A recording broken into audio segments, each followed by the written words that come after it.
때 이 작은 단위부터 성경 전체로 나아가는 이 방향을 종합이라고 부르고요. 성경에서부터 쭉 해가지고 결국 단어 분석까지 가는 거, 이거를 분석의 방법이라고 합니다. 그런데 목사들은 분석을 많이 배웁니다. 처음에 신학교 들어가면은 이제 기본적으로 조금 이따 다시 말씀드리겠지만 성경 히브리어 헬라어부터 배우고요. 그리고 실제적으로 많이 못 읽어요. 요한복음 1장 읽고 창세기 1장 읽고 그렇게 하다가 한 학기 다 지나는데, 그렇게 하면서 이 단어는 무슨 뜻이구나, 원래 하나님께서 태초에 그러셨으면 이 태초라는 게 무슨 뜻이구나 하는 이런 걸 배웁니다. 그런데 보통 우리가 신앙생활하면서 뭐 태초에 하면서 그렇게 깊이 생각 안 하시죠. 태초에 하나님이 천지를 창조하셨다라고 하는 부분들에 대해서 우리가 그 부분들을 성경의 창조설로서 받아들이는 것은 있지만은 그 단어 자체 그 하나만 가지고 파고드는 경우는 없습니다. 그런데 개인이 성경 공부를 열심히 하시다 보면은요, 결국 끝까지 가는 데는 사실 단어까지입니다. 근데 우리들의 입장에서는 한 문장만, 그래서 보통은 교회에서 성도님들께 이렇게 많이 권유하는 게 뭐냐면 요절 외우시라 그러잖아요. 한 절씩. 혹은 조금 많이 하면 2절, 3절씩. 그래서 보통 한 문장 단위로 이렇게 갑니다. 그런데 그 아래도 사실 더 있다 하는 그 부분들은 좀 알고 계시고요. 그랬을 때 우리가 어떻게 분석할 것인가 라고 하는 것은 좀 전문적으로 교육이 필요하고요. 이 책에서 지금 강조하는 것은 성도님들이 사시면서 신앙생활 하시면서 어떻게 종합할 것인가. 혹시 이번 주 설교 본문 뭔지 기억하십니까? 네, 거시기 했습니다. 네. 에스라에서, 3장에서, 에스라 3장에서 이렇게 했는데, 갑자기 왜 거기서 또 찬양이 나와? 뭐 이렇게 하고, 저도 궁금하더라고요. 왜 거기서 또 찬양이 나와? 그러면서. 그래가지고 또 이제 틀어보고, 다시 들어보고 그랬는데, 또 띄워넣어서 다시 들으니까, 3개를 띄워놓으니까 말은 되더라고요. 근데 끝나고 나서 오늘 죽 썼네. 이제 그런 생각도 들었고요. 그랬을 때 그것을 전체적으로 보실 수 있어야 돼요. 지금 목사가 에스라 3장을 설교한다. 그러면은 지금 왜 사울하고 다윗 얘기를 하지? 하면서 사울은 이랬지, 다윗은 이랬지. 그리고 그 다음에 거기에 대해서 뭐 겸손하고 감사로 가야 된다. 그건 좀 연결이 되는구만. 이렇게 하면서 전체적으로 그것을 내가 리플렉션 하실 수 있으면 설교를 제대로 들으실 수 있는 거예요. 어떤 교회는요, 세뇌가 되셔가지고요, 할렐루야! 그것만 하면 무조건 아멘 하세요. 그거는 굉장히 안 좋은 태도입니다.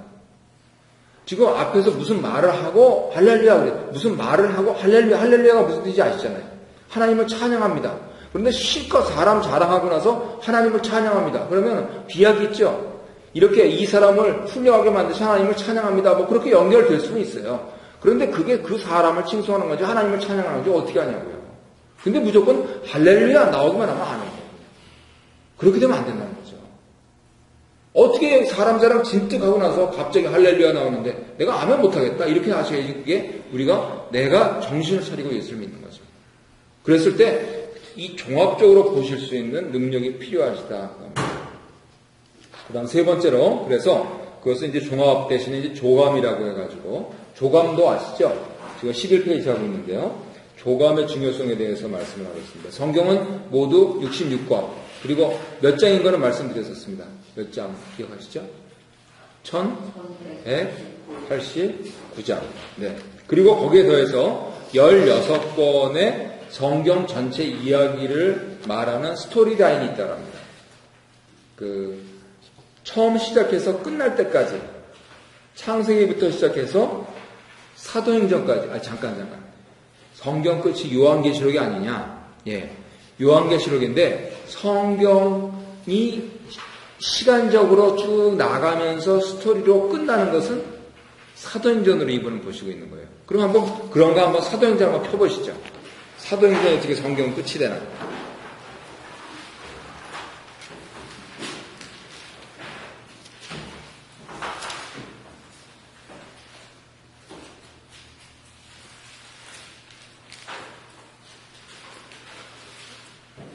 사도행전 30절, 28장 30절, 31절.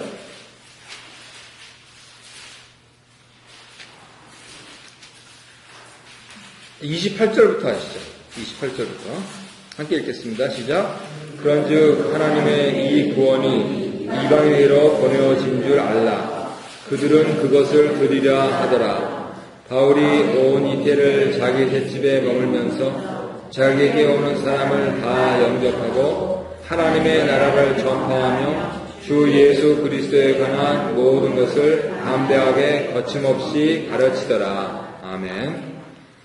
온누리교회 같은 데서는요, 그래서 온누리교회가 사도행전 29장적 교회다 이렇게 해가지고 하영정 목사님 생전부터 굉장히 강조를 하고 있습니다. 그건 뭐냐면 복음이 전파되는 것이 중단된 게 아니고 우리한테로 계속 연결된다. 우리는 기독교 2000년 역사의 정통성을 가지고 오늘을 살고 있는 거다 그래가지고 그 뜻으로 사도행전 29장적 교회 이렇게 불렀습니다. 예, 그러니까 오늘 살고 있는 게 29장이다 그거죠. 네. 28장이 끝이 아니고 성령이 임하셔가지고 예, 오늘 우리는 복음을 전파를 하니까 우리는 사도행전 29장을 새롭게 써가는 거다 이제 이렇게 강조를 했다는 것입니다. 그래서 처음에 다들 그랬습니다. 왜 사도행전 29장 없는데? 그랬는데 결국 그 부분들을 아주 강조를 잘한 거죠. 그래서 성경의 바이블 스토리가 계속 진행되는데 신약이 어디서 종결부를 짓느냐? 사도행전 28장에서 된다는 거. 아니 그러면 요한계시록 그건 뭐냐?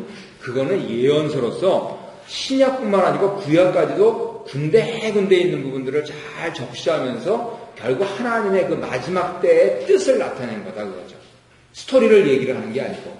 그래서 요한계시록을 스토리로 보면은요 영화는 만들 수 있습니다.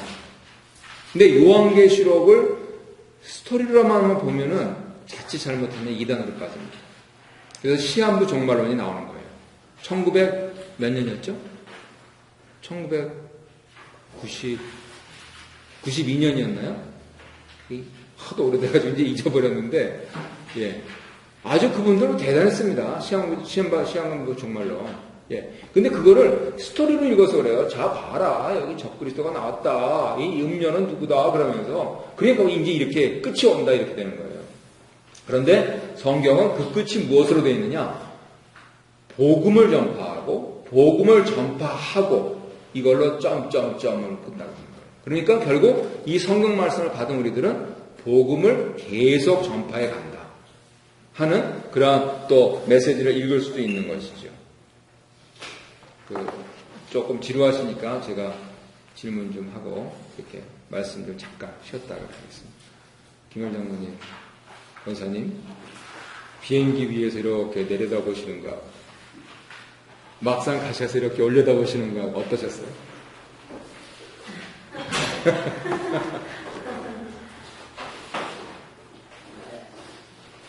막상 올라가 볼 때는 그런 감흥을 느꼈는데 내려다 보니까 이게 하나님이 굉장히 위대하구나. 어떻게 이런 걸 이렇게 만드셨을까 그런 느낌이 좀 들었어요. 네. 예. 전체적으로 보이시죠? 그럼요. 그게. 근데 밑에서 올려보면 또 이 캐나다하고 또 비교할 바가 아닙니다. 대단하죠? 예. 대단합니다. 김 박사님,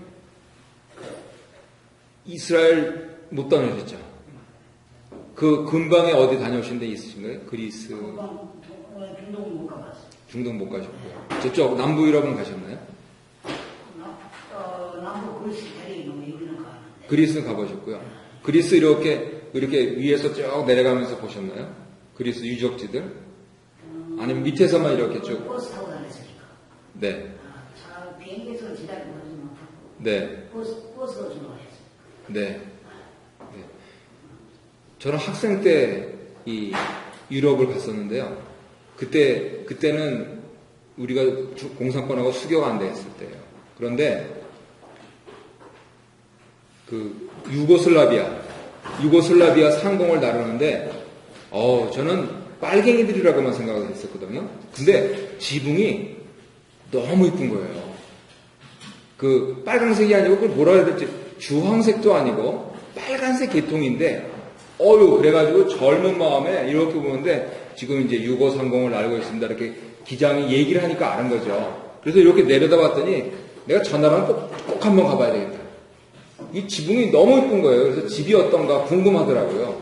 그래서 지금 말씀드리려는 포인트는 뭐냐면은 이제 우리가 이제 캐나다 사시기 때문에 비행기도 많이 타시고 또 밑에서 버스로도 여행하시고 하시는데 이 두 가지 부분들에 있어서 특별히 오늘 성경 파노라마를 배우는 이 기본적인 목적 자체는 이 위에서 전체적으로 내려다보는 전체 그림을 보는 그 훈련을 우리가 해야 된다 하는 여기에 메시지가 있는 겁니다.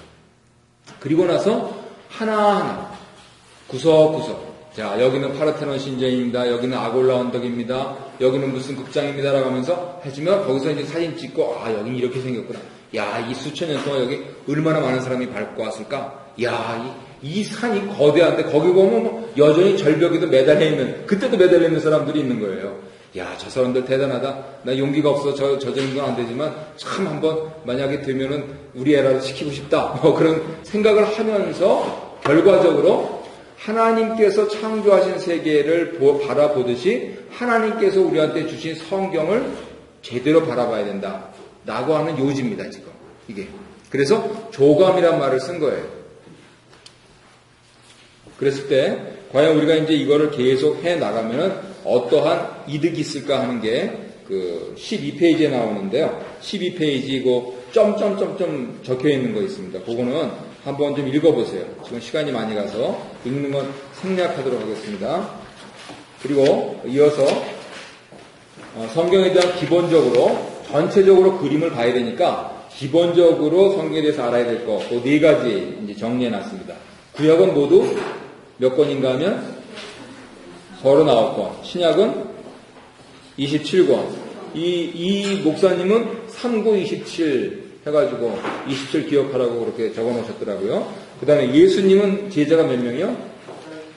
12명.